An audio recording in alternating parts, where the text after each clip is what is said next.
我们现在走在马偕街，这里就是多田荣吉故居所在的位置。我们刚刚参观完这栋保存良好的日式老屋，感受到日本文化在台湾留下的痕迹。如果你有兴趣的话，欢迎回头看看那段影片。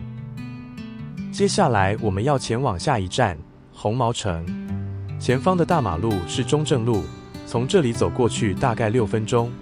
从这边可以看到淡水河的风景。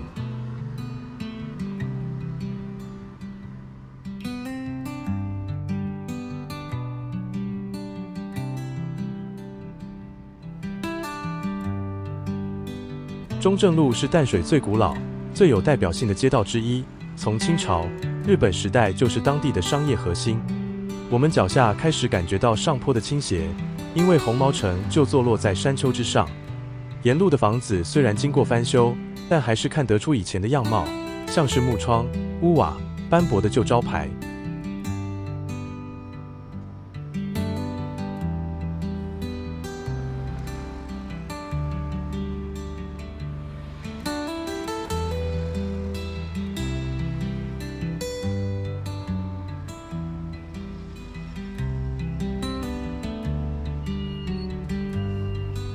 路上有一些小店、咖啡馆，也有隐藏版的美食，节奏比起老街悠闲许多。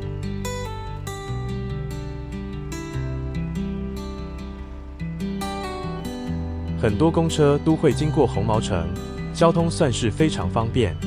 这一带也有不少导览行程可以选择。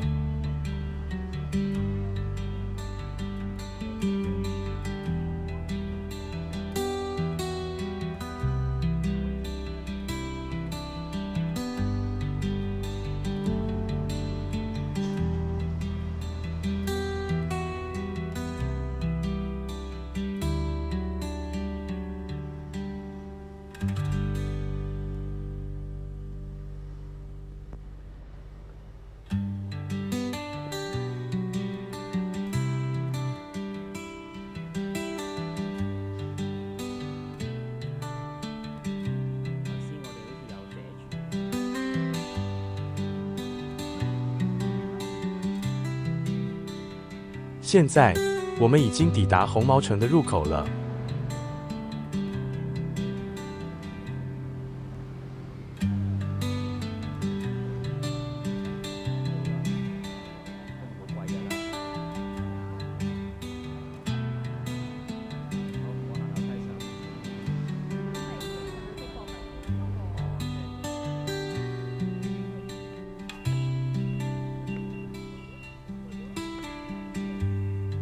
穿过蓝色铁门之后，就可以看到售票口。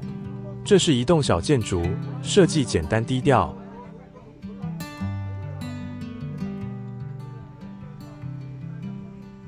在这边购票后，不只可以参观红毛城，还能顺道去小白宫和护尾炮台。服务人员也很亲切，如果需要导览手册或地图，可以在这里索取。墙上也有多语言的简介，方便国内外游客了解这里的历史。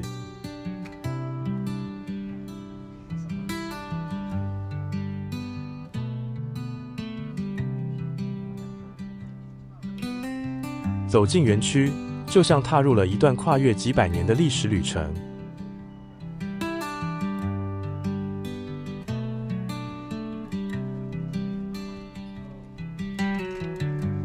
来这里记得盖个纪念章，留下一个美好的回忆。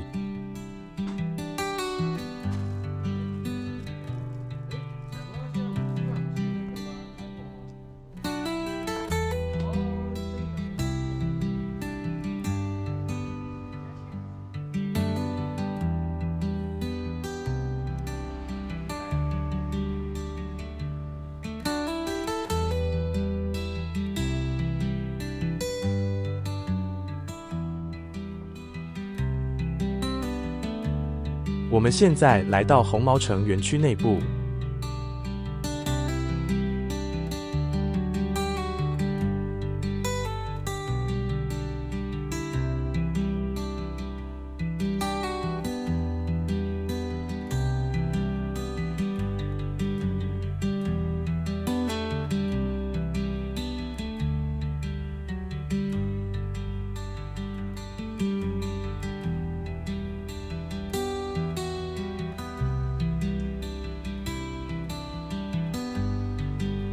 前方这栋是红尘小铺，是园区内的官方纪念品店。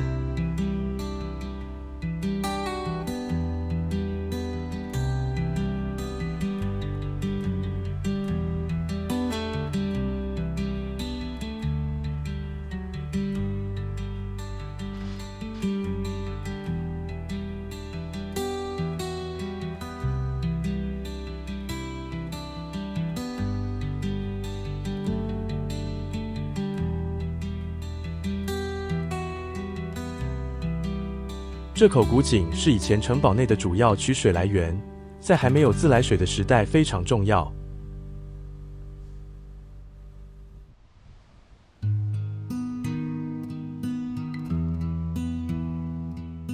沿着石阶往上走，城市的喧嚣渐渐远去，有种走入历史深处的感觉。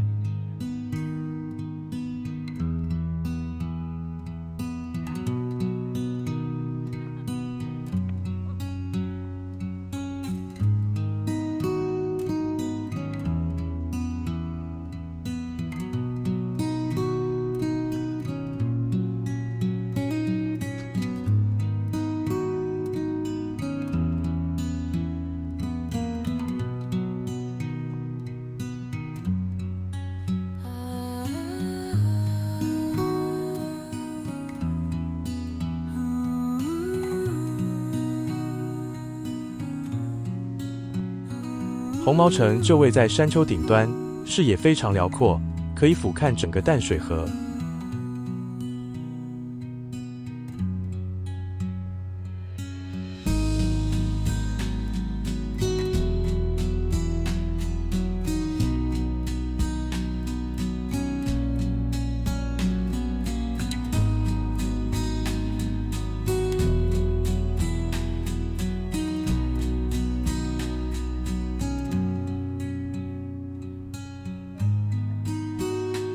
站在园区最高点，可以看到这栋红砖建筑，这就是红毛城。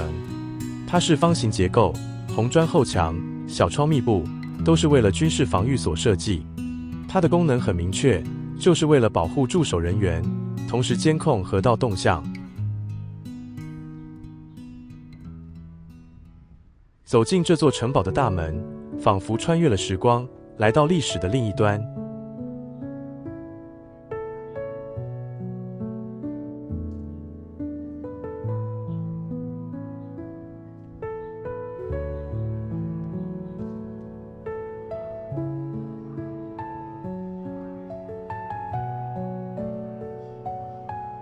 这栋红砖建筑是整个园区最古老的部分。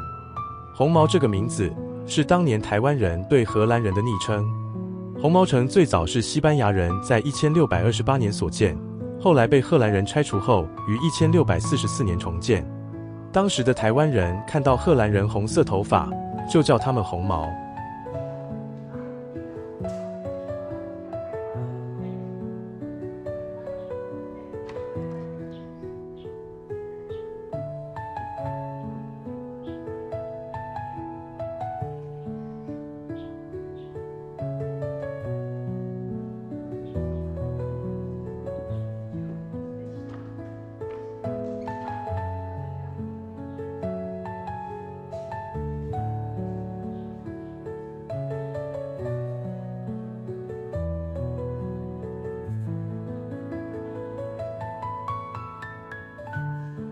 历经清朝、英国、日本，直到中华民国接收，这座城堡的主权多次易手，每段历史都在这里留下了痕迹，层层叠叠，成为如今的模样。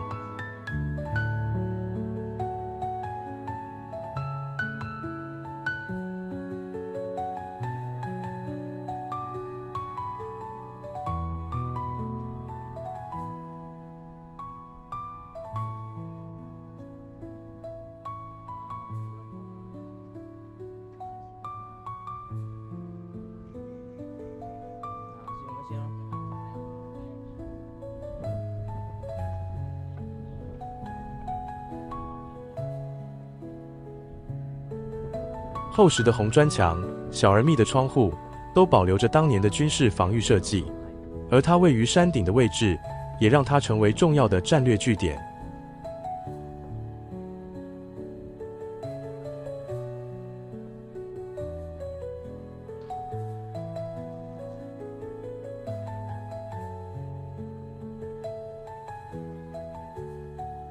现在的红毛城已转型为博物馆，向大家诉说台湾的殖民历史。里面展示着过去留下的生活空间与文物，让人感受到历史的厚度。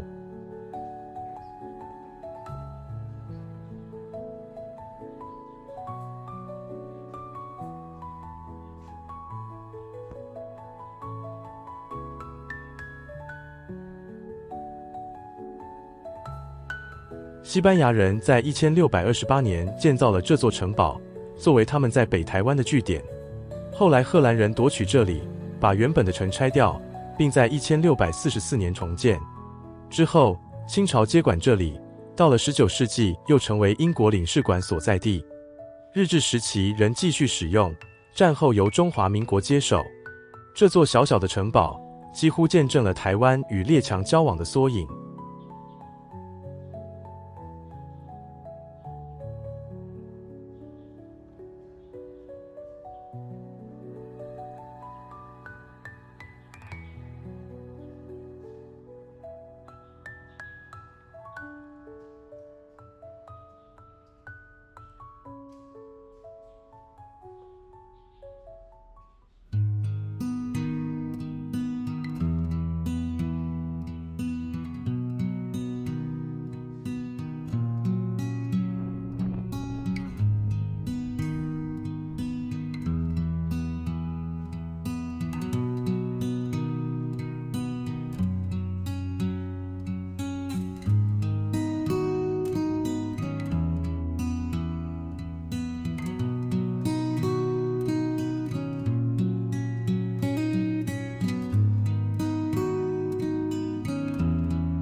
如今的红毛城安静祥和，但仍能感受到历史的分量。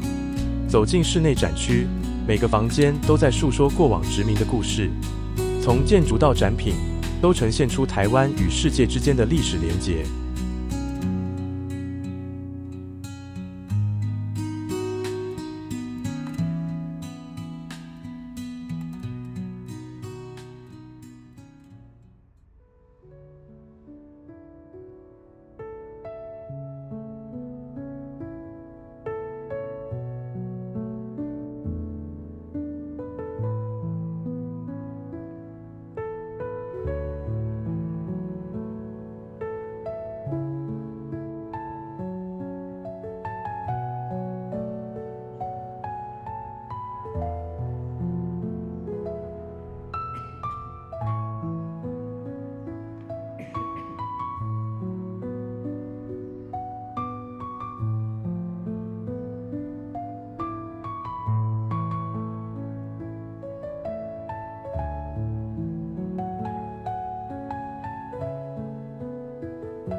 离开红毛城，我们来到旁边这栋醒目的红砖楼，前英国领事官邸。这栋建筑是英国政府于1891年所建，用来作为领事的官邸。当时的台湾是东亚重要的港口，英国也在此设立领事馆。它的建筑风格是典型的维多利亚殖民样式，有拱形回廊、高窗设计。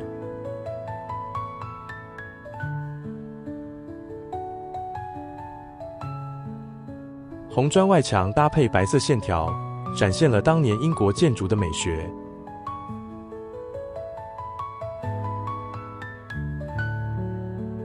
这些红砖是当时英式建筑的代表特色，部分砖块还有雕花装饰，像是在拱门、角落、窗框附近都看得到。仔细看屋顶、山墙和门边，也都藏着这些细节。阳台的拱廊不只是遮阳避雨，更增添了空间的通透感。这种设计兼顾了美观与实用，非常适合台湾的亚热带气候。前英国领事官邸是一栋2层楼的建筑，设计上兼具功能性与优雅。1楼主要用于公共和官方事务，例如接待宾客和举办外交会议。2楼则是英国领事和其家人的私人生活空间。室内空间兼顾舒适与公务功能，接待远方来访的宾客，同时处理这个繁忙港口城镇的外交事务。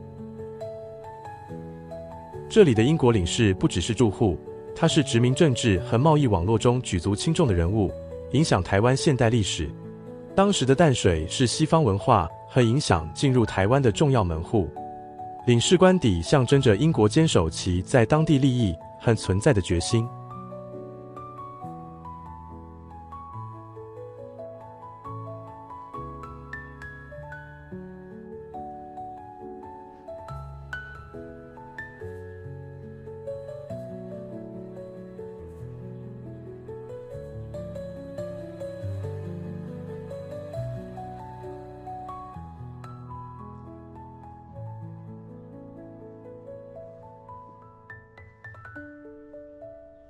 这里摆放着时代家具，精致的木作和经过仔细修复的内部装潢，让人感受昔日时代的生活风貌。每一间房间都有故事，从正式的接待厅到反映居民日常生活的私人空间。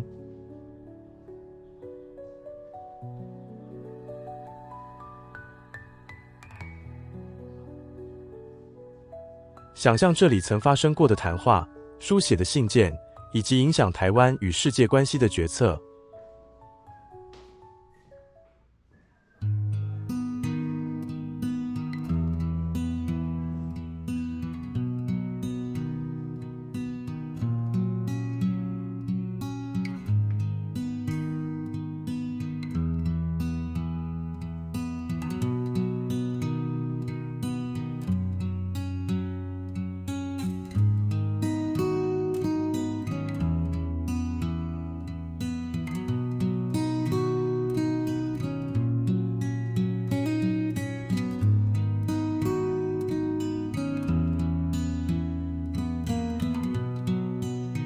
这座官邸不仅是住家，更是文化交流、谈判，有时甚至是敏感外交的枢纽，见证政治局势的变迁。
户外的花园精心维护，是居民享受热带气候和美景的宁静避风港。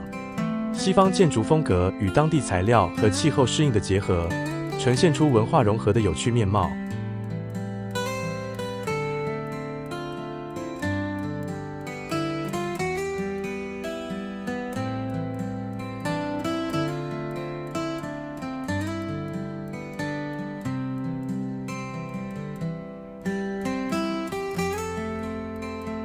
这栋房子见证了台湾不同时期的变迁，从清朝、日本时代到中华民国，各时代的历史都层层叠加在这些墙壁上。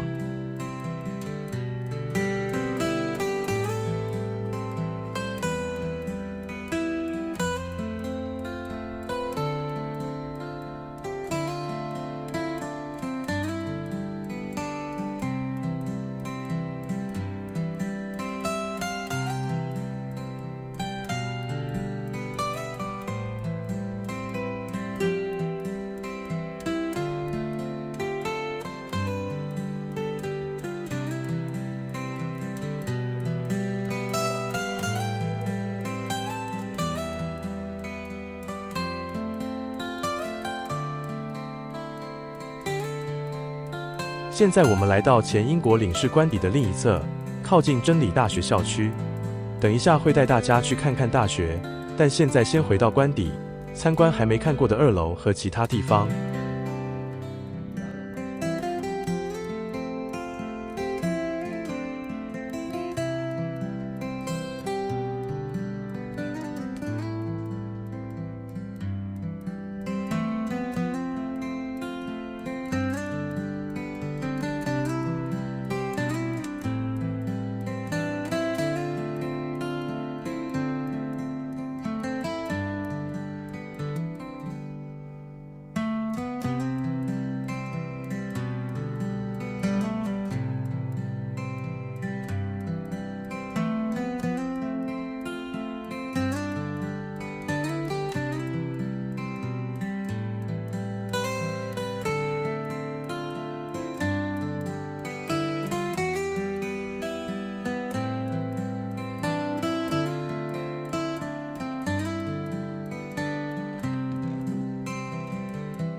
好，让我们上2楼看看。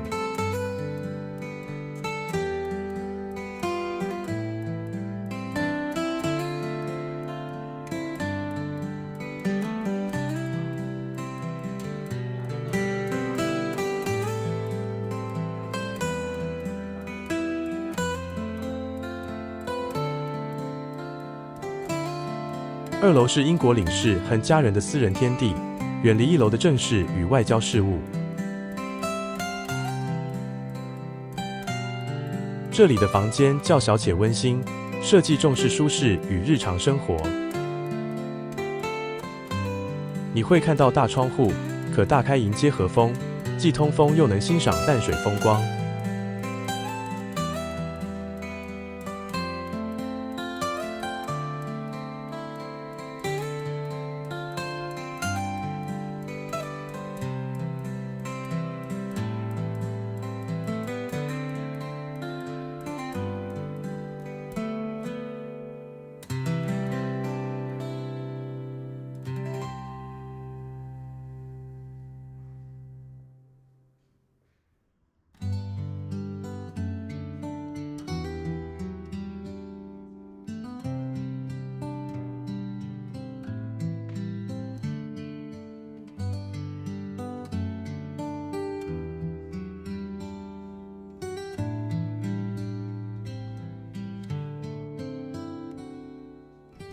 走在房间，仿佛听见木地板的脚步声、纸张的翻动声，以及工作后的轻声细语。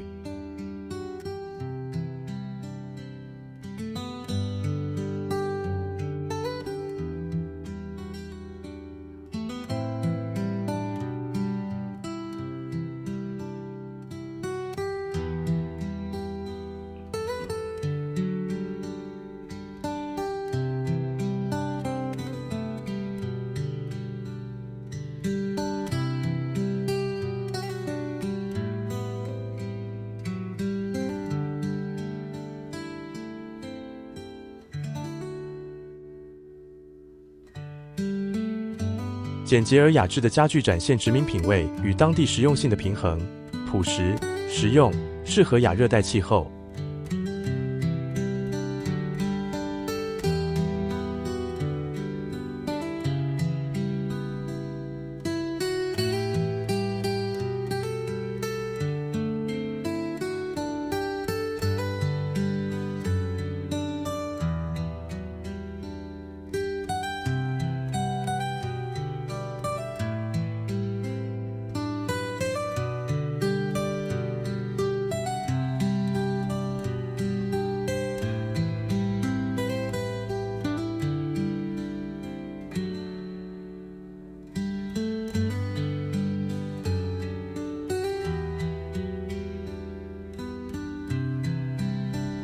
现在，我们前往隔壁的真理大学参观。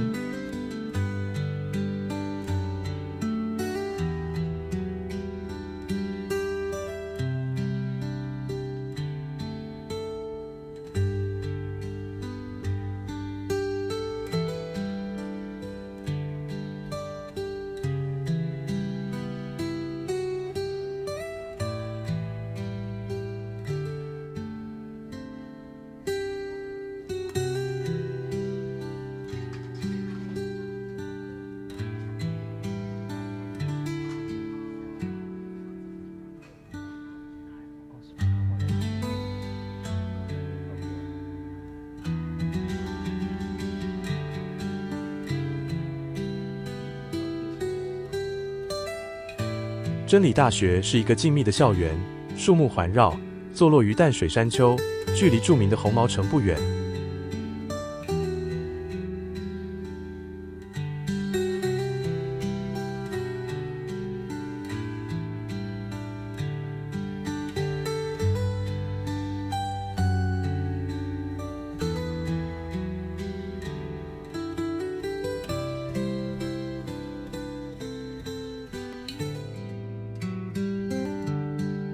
红砖建筑、宁静的庭院和广阔的淡水河景，使这里仿佛时间缓缓流动。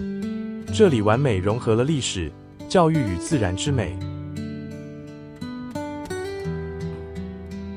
真理大学创立于1882年，由加拿大长老会宣教士马协 George Leslie Mackay 所创。他在台湾北部留下深刻足迹。最初命名为牛津学堂，并非取自英国牛津大学，而是马协家乡加拿大安大略省的牛津郡。1994年，学校改名为真理大学。Aletheia 一词来自希腊语，意指真理，象征校方追求学问、服务与品格的使命。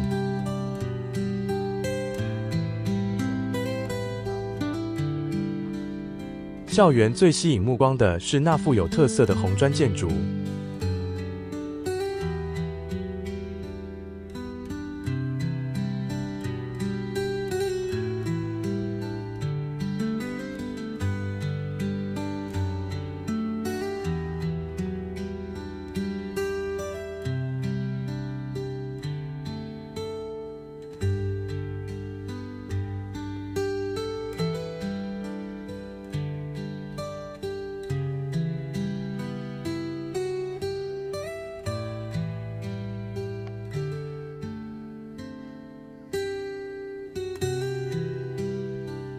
校园内矗立着马协的青铜雕像，他的名字与淡水历史紧密相连。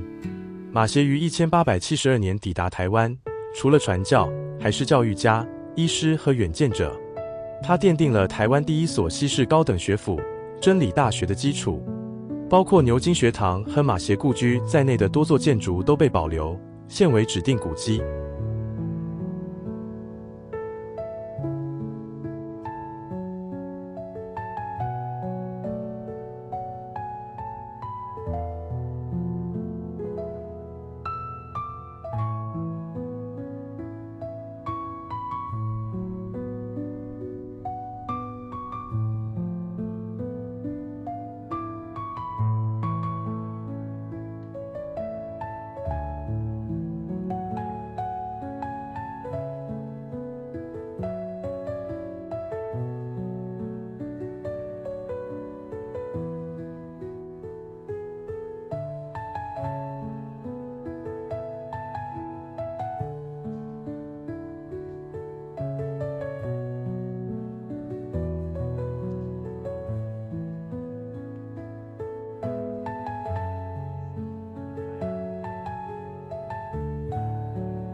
这些殖民时期建筑融合了西方与当地特色，拱形窗户、瓦片屋顶、优雅的回廊，兼顾当时风格与亚热带气候。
这是真理大学的大礼拜堂。大礼拜堂于1997年完工，成为校园显著地标。它是淡水真理大學的代表建築之一。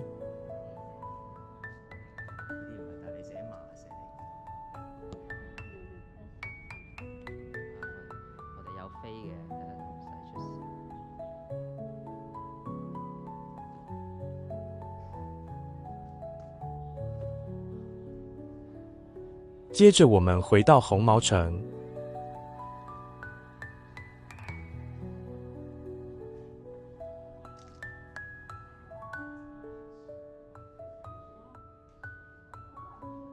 现在，我们回到前英国领事官邸的花园，让我们仔细看看这座花园。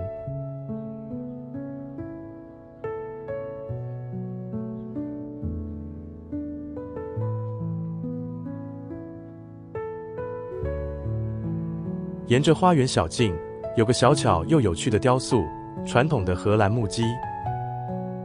乍看之下像是普通装饰，实则是对这里早期殖民历史的致敬。这些木屐也叫 Klampen， 象征17世纪荷兰人在淡水的存在。红毛城是荷兰人从西班牙手中夺回后重建的。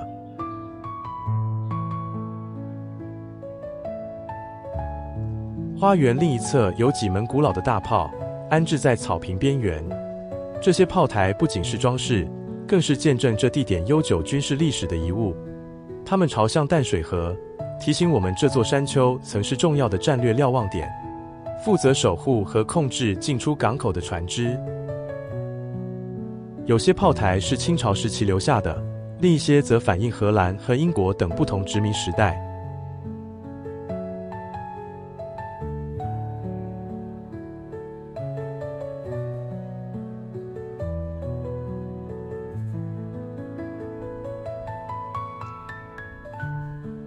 这条花园步道通往红毛城入口，我们就是在那里开始旅程的。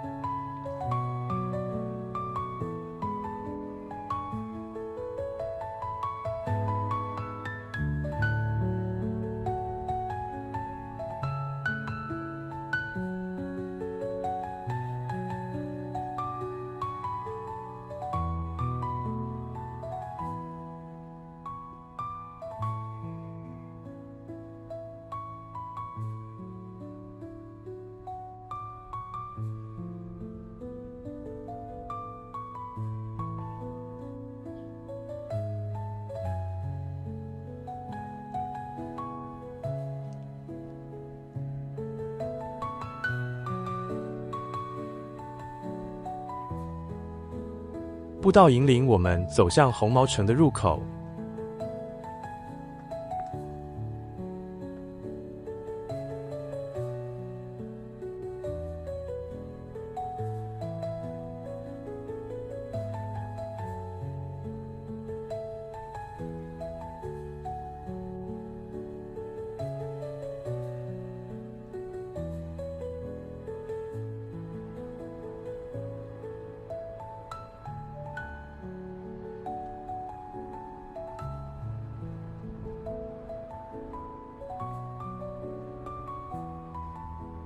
沿着这条路，我们离开红毛城，返回主入口的公共花园。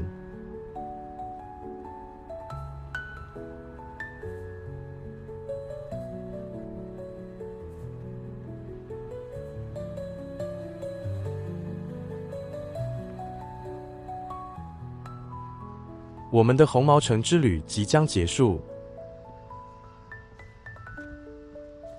从辽阔的河景到精致的内部装潢，前英国领事官邸带领我们探索台湾一段迷人的历史篇章。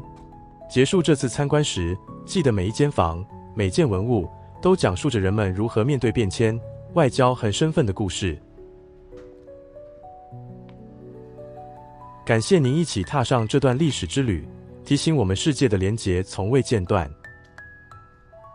别忘了订阅、按赞和分享哦。